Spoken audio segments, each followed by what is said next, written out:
So guys, it will shock you to know that David Hundeyin wrote Elon Musk disclosing how American people's money was being sent to Nigeria. Even after Donald Trump was inaugurated, they knew that Donald Trump was going to start investigation. So they quickly wanted to send more money into Nigeria through US aid. Money that we are now being told ends up in Boko Haram fighters' hand. David Hundeyin directly wrote to Elon Musk. You need to see what David wrote. Let me not talk much. Let me just allow you to take a look at this video. Take a look for yourself. David Hundeyin, who actually blew the whistle in the first place. David Hundeyin wrote to Elon Musk. He wrote, "Hi Elon Musk, here are some cut and dried cases of US aid in Nigeria, corruption and money laundering you may want to look into.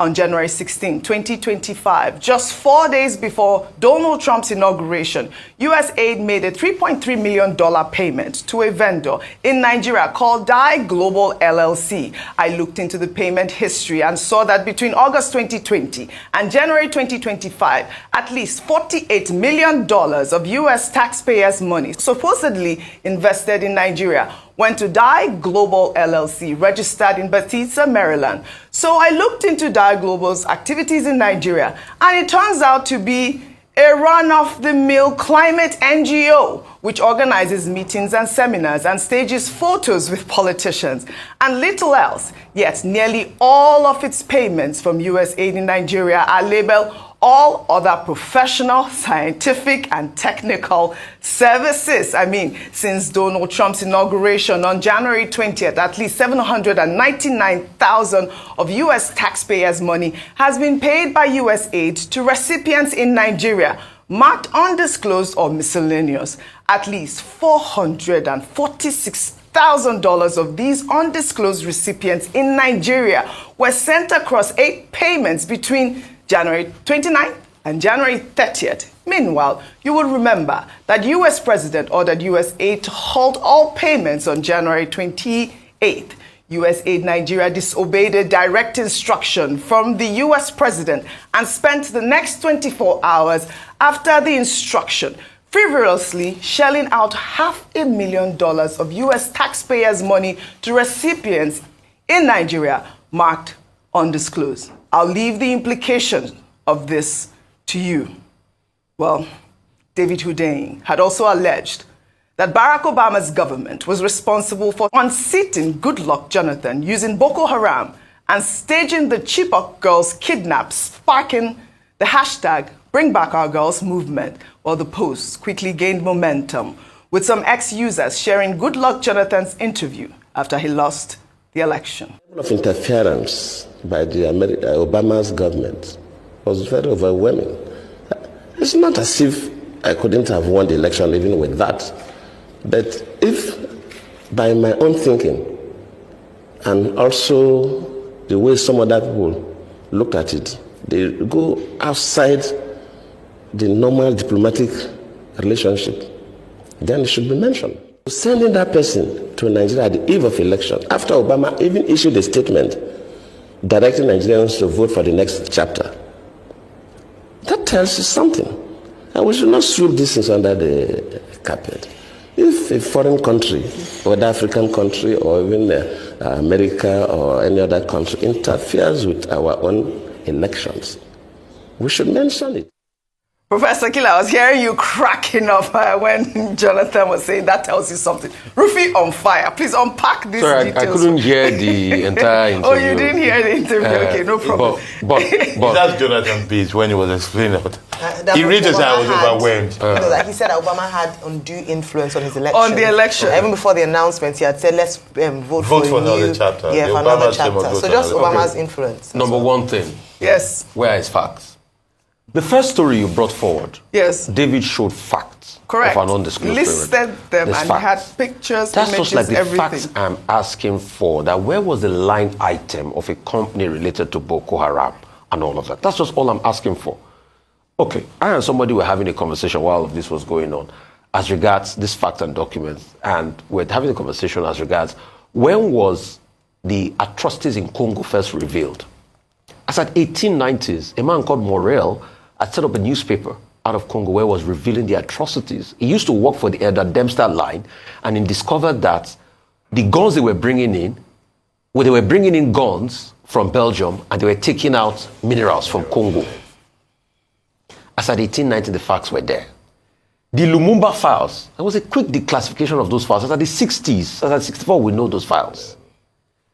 Where are the empirical files to be able to show that? They've posited all sorts of things by saying, they even said up to the extent that because David Axelrod worked for them, Enugu and all of that, was that free? It was a service. Anybody employs an election manager. So them Enugu using David Axelrod was a service and they paid for. They employ an election manager. So Jonathan saying, oh, it was because of this and all of that. They even linked it to the same-sex marriage bill and all of that. It was the National Assembly that passed that bill. So where are his facts? Because the part of his facts he did not also tell us is that the 2015 election, I can give you with empirical facts that is rigging that outweighed rigging. Do you have the facts here, Rufai? Oh, I'll give you the facts. Empirically. I'll give you the facts, and I've even enunciated them. Okay, really quickly. Rivers State election, for instance. How did the PDP get over 1 million votes in Rivers? Since we started using beavers, has anybody gotten 1.4 million votes? Kanu election, for instance. How did the APC get over 1.5 million votes in Kanu 2015 election? So everybody held their stronghold. Right. One passed the other one. All right. Those are facts based on the election reports. Because if they are not facts, the truth is, Nigerian population has increased since 2015. You have more voters on the election register now than it was in 2015. But why is it that all of a sudden the margin of win and the numbers have reduced tremendously?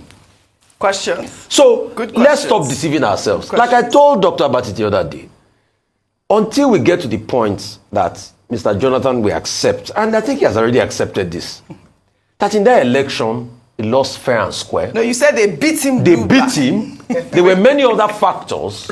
That's what Rufai said. If he says, okay, there was this American dynamics, if he can give me a copious report on it and how the role America played and how they, I mean, I will take it. All right. But till then, it's in the realm of allegation and speculation. All right, there was a huge argument earlier when I came in the studio, and I would like your quick comments on that argument, whether or not the US should provide facts or what the rep had said was to be taken. So the first thing I'll make, the first with a thing pinch of salt or not. The first thing I'd mentioned was that when a congressman, someone of that caliber, comes out to make allegations like that, then it carries weight more than just a man on the street who is saying that.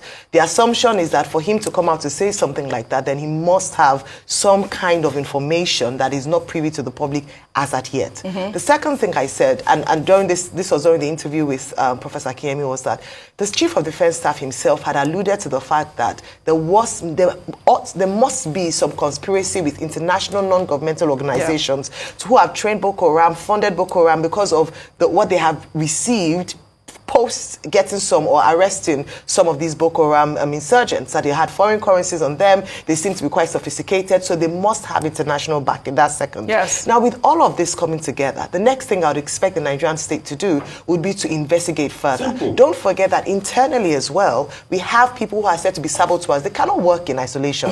They have people who they are colluding with if the allegation proves to be true. There's not a lot we can do with America, as Professor Kemi said, but there's a lot we can do with our own internal saboteurs.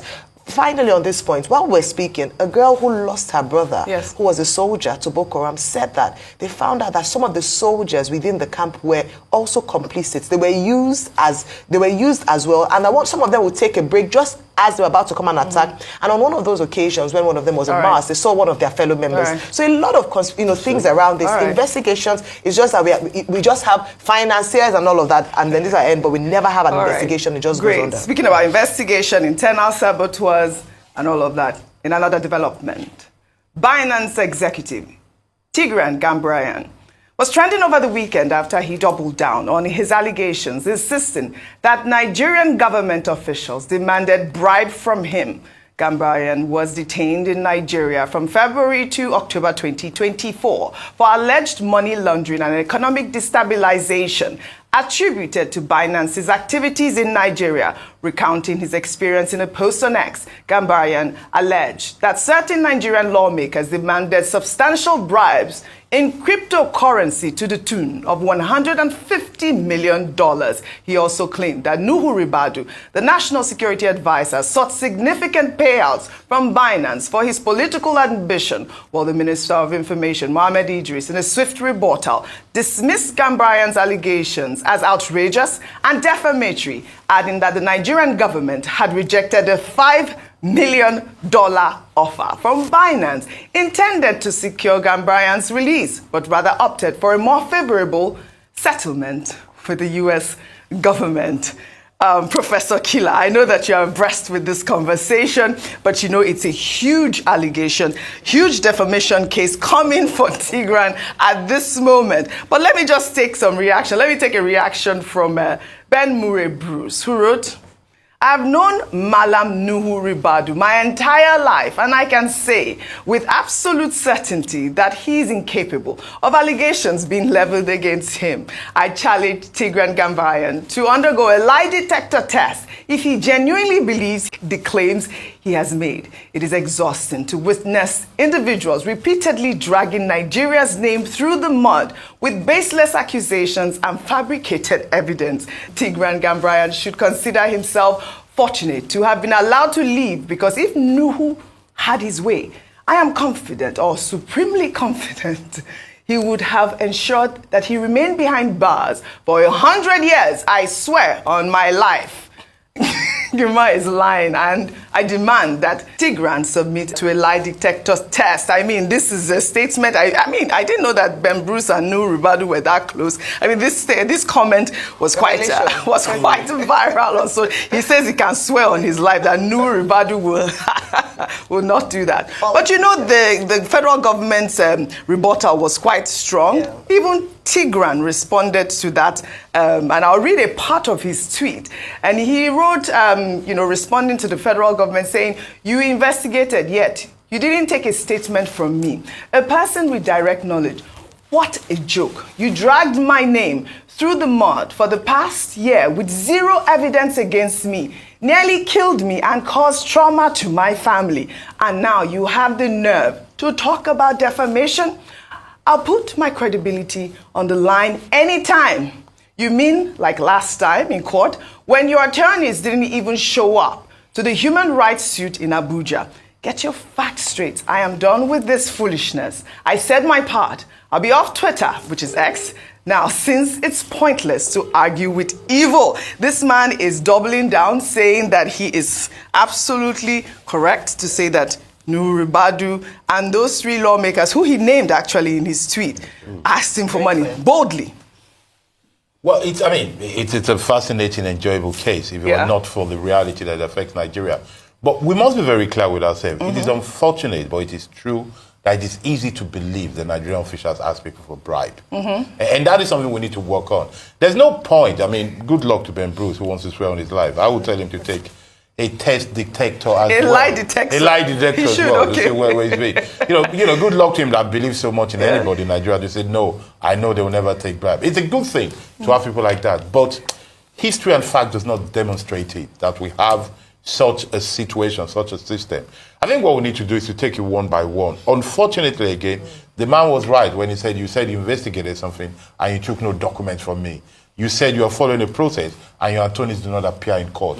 You see, these are the kind of haphazardness, these are the kind of little anyhowness that we do, that we need to change. If we want our country to be great enough where people will not accuse us of taking bribe, or where we will not be denied visa, we will not inflate the number of people applying for visa, and will not get angry for that. Shots fired. We should just do little things in the right way. That's all we need. No big magic. Just a lot of people doing little things the right way, and this country will be great. Okay. I mean, just to state the fact again, to be clear, that, I believe that in the tweet that he had who put out about Nuhu Ribadu, just to clarify, he didn't say Nuhu Ribadu asked for money. Just to clarify that again. But I mean, I really love your analysis on this topic, and I think that, I saw you were taken aback by his statement about whether, government officials are corrupt or not. But, it's easy for people to think that because of the index out there, and, it's good that we'll continue on this story. We'll follow up and investigate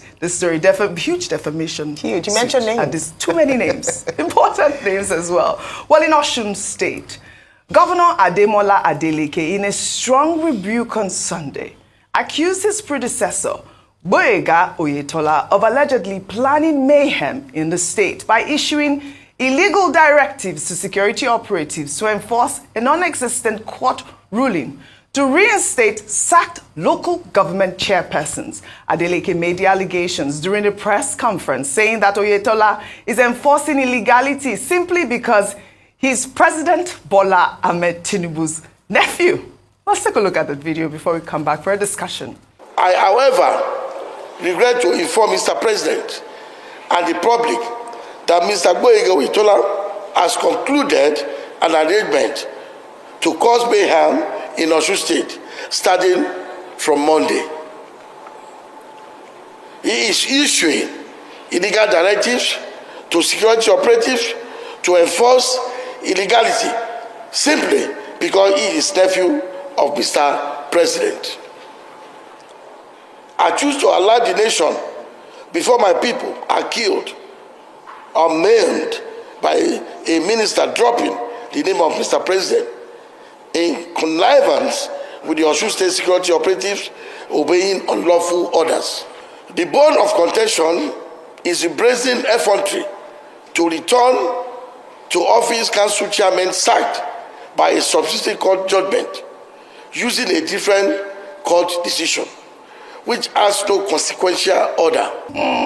I mean, Governor Adeleke there, really strong and stern. I mean, what got a lot of people talking on social media was the fact that he said, you know, Oyetola is going around with this illegality because he's President Tinubu's nephew. Yeah. I mean, that was a strong statement, really. Well, anytime I heard Adeleke talk, my first question is, did he dance before he said it? Or did he dance before he said it? After he said it. But this is a strong allegation, and we must put in the context, you know, never mind if it's anybody's nephew. Point is, Adeleke is the chief security officer of the state. If he thinks somebody is planning to invoke chaos or cause chaos in the state, he has not only the right, but the duty to point it out. Absolutely. But although he must be based on fact as well. But I think at this point, the next step should be for the security agents to be on alert and maybe send a note to Oyetola saying, "Dear sir, we understand you have evil intention. Please don't do it, because if you do it, we'll beat you black and blue," as Rufai will say. Can I just say something very quick? This is why a lot of people are pushing for state police. Yes. Because people have said, oh, why is he coming out? Is he not the chief security officer of the state? Let him handle his state. Yeah. But there are limits to his power because there's still federal might at play. And if federal might is backing Gboyega Oyetola, allegedly, then he's at a disadvantage, even though he's the governor and the chief security officer of the state. So he did what was in the best interest of the state. Come out now and call it out while still trying to find out how to deal with the issue internally. Absolutely. So good one for him. Yes, we'll follow up on the story as always. Well, let's head over to Enugu State now, where the state government has refuted claims that it demolished a building with occupants still inside. The building was reported to be located in Penko's Agbakal axis of Enugu Metropolis. The governor's media aide described the video as misleading, saying that the video was not from Enugu State, but somewhere in the north. Let's take a look at that video.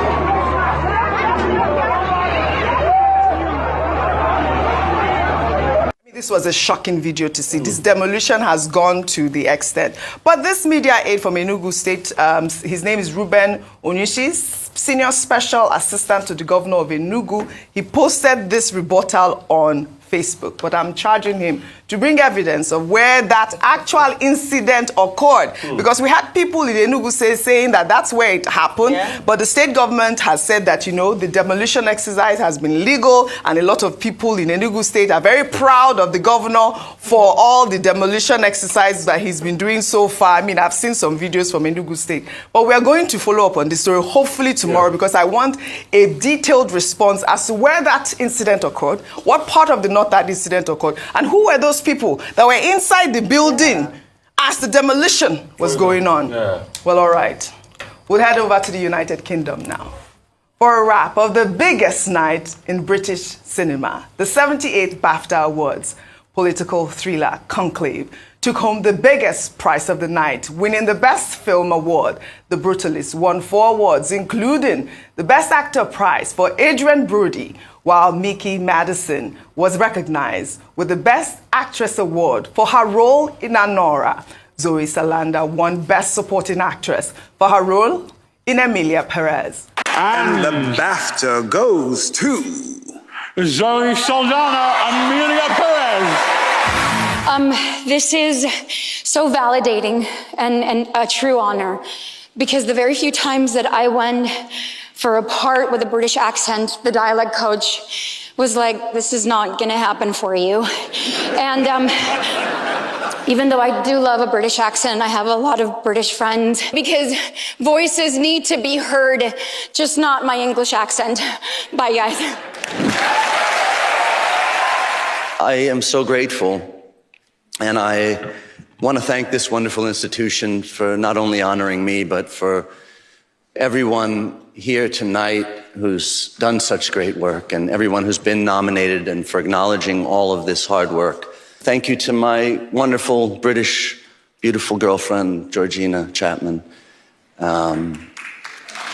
an angel. And I'm so humbled by this. Thank you. I will cherish this. Thank you all.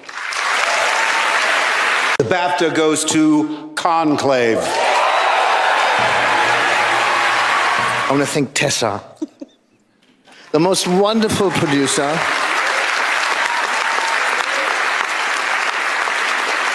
Thank you for going on this journey with me. You are, working with you in development, during production, in the edit. You're just the best producer I know. So thank you so much for inviting me. Fantastic. Congratulations to all the winners at the BAFTA. That was Edward Berger for Conclave. Beautiful movie. I went to the Golden Globes and I had my fingers crossed for Conclave because it was such a beautiful political thriller about the election of the Pope. And what is so important is that a Nigerian was part of that whole selection process. I was really impressed with it. Also very impressed with Zoe Salanda, obviously, because, it was such a tough role for her to play. But spoiler alert, I thought Demi Moore was going to win for Best Actress. But we're going to keep our fingers crossed for Demi Moore, hopefully for the Oscars. But they say that... Are you rooting for her against Zoe Saldana? No, Zoe Saldana won Best Supporting Actress, not for Best... No, she won for Best Actress. I love Zoe Saldana, But I will root for Demi Moore because, this woman, G.I. Joe was my favorite, really. For me, the Conclave was it because, I thought so too. If you read a lot of Dan Brown's book, you'll be able to see the intricacies that goes on with the election of who the Pope becomes. Many years ago, just reading Dan Brown and seeing how the process pans out and trying to juxtapose that process with when this current Pope did come in. It was just a very exciting moment. Yeah, did you actually see the film? I actually only realized how to pronounce Ralph Fiennes. I thought it was Ralph Fiennes my entire life. She was the actor in the film.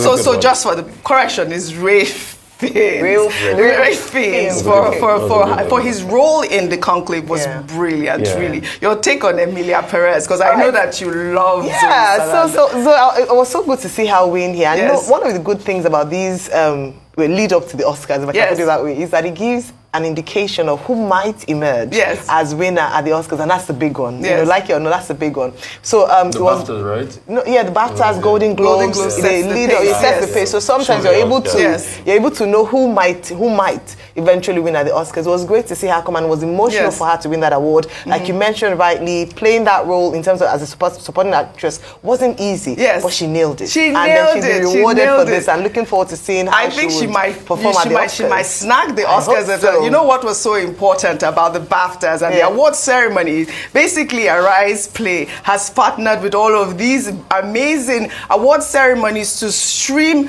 live. So yes, they were able, if you were plugged onto Arise Play, you would have been able to watch the entire show for free. For your subscription, you would have been able to watch it. So I was able to see it because obviously. So you guys can go on Arise Play, plug in Arise Play, and in fact, I think even leading up to this award, we had a proper countdown that Judita used to do. We used to go through all the movies and everything, and we had exclusive interviews with almost all the acts, and people that were nominated. So it's just a great one. Arise Play is bringing. I know Arise Play has interviewed all of the most amazing people. I mean, we had Jennifer Olize on ground in London. Unfortunately, we weren't able to connect with her, but you know, Arise will always be there to bring you guys all the latest updates for all the awards ceremony. But I'd love to thank you all for your great analysis, as always, on what's trending. Welcome aboard, Professor Killer. Professor Killer. Well, all right, that's all I have for you guys on what's trending today. I'll see you all tomorrow.